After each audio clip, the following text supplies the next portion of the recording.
الان اگر بخواد رضایت خود جلب کنه، لبیک یا حسین ها، لبیک یا عباس ها، لبیک یا علی ها، باید همه رو تبدیل بکنه به چی؟ لبیک یا مهدی.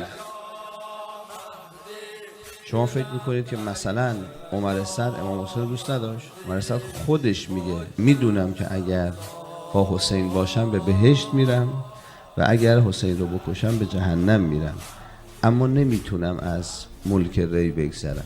پس میفهمه، میدونه همه اونهایی که در عاشورا بودن میفهمیدن دارن چیکار میکنن. لذا در آیه 24 سوره توبه انسان رو اینگونه معرفی میکنه و غیر انسان رو. به همه بگو 8 معشوق بزرگ و قدرتمند که مانع پرواز و اوج انسان ها میشه رو معرفی میکنه. پدری که مادرها هم کنارش داره، پسرها که دخترها هم داره، برادرها که خواهرها هم داره، همسران، عشیره، اموال، شغل و تجارت و مسکن. میگه اینها رو اگر دوست داشته باشید عیبی نداره اگر اینها در نزد شما محبوبتر از 3 معشوق هستن: الله، اهل بیت و جهاد.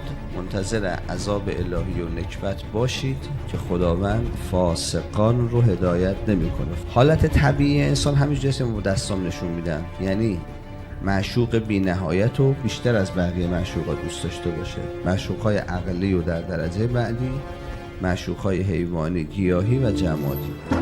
هر کس مرا دوست بدارد او را میکشم و هر که را بکشم خود خونبهای اویم. اجر کسی که در راه خدا کشته می شود پیوستن به خداست. عاشورا روز ظهور تعادله، یعنی همه اصحاب عاشورا کسانی هستند که خدا، اهل بیت و جهاد براشون از هر معشوقی بالاتر.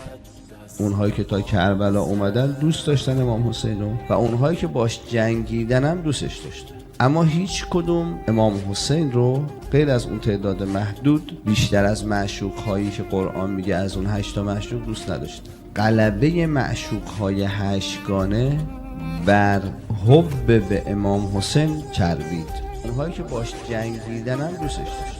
دختر امام حسین میگه اون کسی که آمد گوشواره رو از گوش من بکنه گریه میکرد، از رو دلسوزی، ولی هم میکرد. من تو چرا این کارو میکنی؟ گفت اگه من نکنم یه کسی دیگه میاد میبردش، پس خودم میبرمش. ما داشتیم آدمایی که چیزی نمونده بود که دیگه برن به بهشت فرار کردن، خودشون رو به جهنم انداختن. کما اینکه بعضی ها از لشکر عمر سعد به لشکر امام حسین پیوستن. این اتفاق برای اونها افتاد، برای ما هم میفته. ما ممکن امام زمان بارها دعوتمون کنه به لشکر خودش، اما نپذیره. حضرت هر روز داره حل من ناصر ینصرونی میگه.